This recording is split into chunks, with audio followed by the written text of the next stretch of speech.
मलाई भने कि 500 रुपैयाँ दियो भने नमस्ते नमस्कार सम्पूर्णमा साथीहरू, म राहुल रोल्पारी। आज चाहिँ हाम्रो समाजसेवी लोकबहादुर सरज्यू, हाम्रो प्रवासी नेपाली जनसमाज भारत पानीपत नगर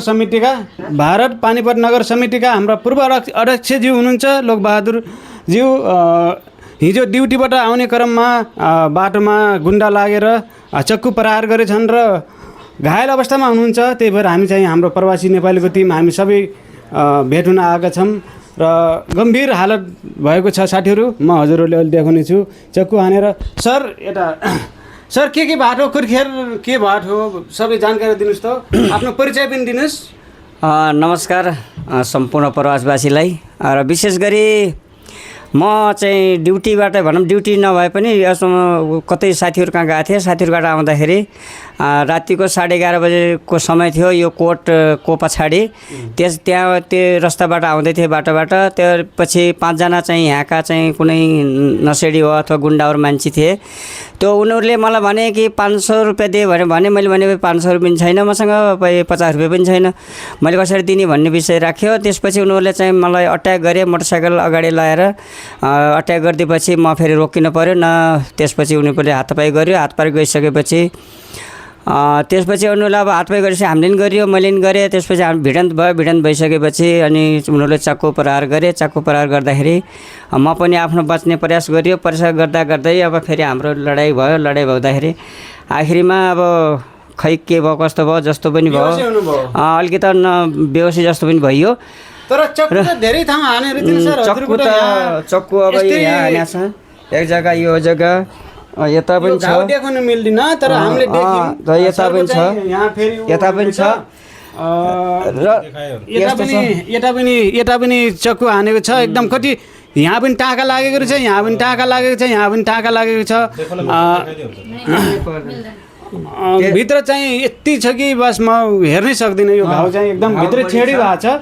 तर कति टाका लागेको छ सर यसमा? 4 टाका लागेको छ, 4-5 टाका लागेको छ। तर यसमा यो जो टाका लागेको छ, टाका लागेकोदेखि माथि यो छेड छ, छेडमा किन नलगाएको? यसमा लगाउनु भनेको अब खै लगाएन छ, मलाई पनि ध्यान भएन। अब लगायो होला भन्ने। हजुरको घाउ देखेर त मलाई यति डर लाग्यो सर, पुरा बुरा हाली भएको छ। त्यसै गरी सम्पूर्ण हाम्रो यो जति पनि हामी नेपालीहरू प्रवासमा बसिरहेको छ सबैजनाहरू सहजमा ढङ्गसँग रहनु होला, ढङ्गसँग हिँड्नु होला, समयमा हिँड्नु होला र अलिकति सुरक्षित हिँड्नु होला भन्ने सम्पूर्ण यो नेपाली जनलाई मेरो आग्रह हो। र सबैजनाहरू किनभने यो प्रवासको ठाउँ हो। मैले त्यस कारण गर्दाखेरि सबैजनालाई मैले बारम्बार यही गर्छु, भन्छु कि समयमा आउने, समयमा जाने र उपस्थिति जति पनि हाम्रो चाहिँ प्रवासवासीलाई यो चाहिँ गुन्डा चोरहरूबाट चाहिँ बच्नुपर्छ। यिनीहरूबाट चाहिँ हामीले चाहिँ लड्न भिड्न पनि गाह्रो छ, सकिँदैन।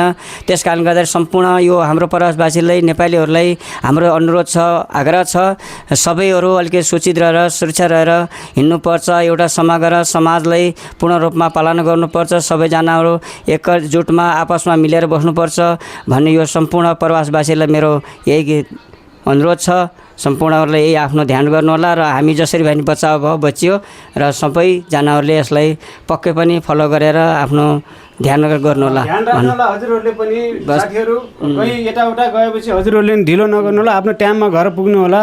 सरको जस्तो हालत हामीमा नहोस्। हामी परदेशी साथीहरू पक्कै पनि हामीले केही गर्न सक्दैनौँ। 4-5 जना आएपछि चक्कु हानेर यसमा चाहिँ बुरा हाल गरिदिएको छ। चक्कु हानेर चाहिँ यहाँ हेर्न मान छैन। यता पनि टाका लागेको छ, यता पनि रहेछ, यता पनि छ, चोटै चोट छ। यता खुट्टामा पनि देख्न सक्नुहुन्छ साथीहरू, यहाँ टाका लागेको छ।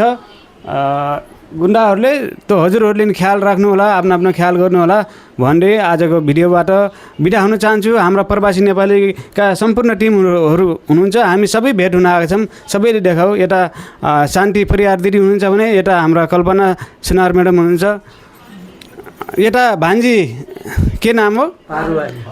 पारु हुनुहुन्छ भने यता म्याडम हुनुहुन्छ। यता देखाऊ सरिता म्याडम हुनुहुन्छ। यता सीता केसी म्याडम हुनुहुन्छ। हाम्रो सर हुनुहुन्छ। यता चाहिँ यता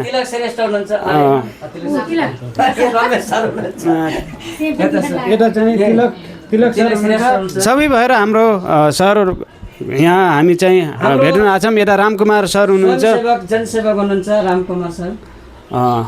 हस्, सबैजनाले स्वास्थ्य लाभको कामना गरिदिनु होला सरको भन्दै हामी बिदा हुन चाहन्छौँ। हस्त साथीहरू, यसरी चोट लागेको छ।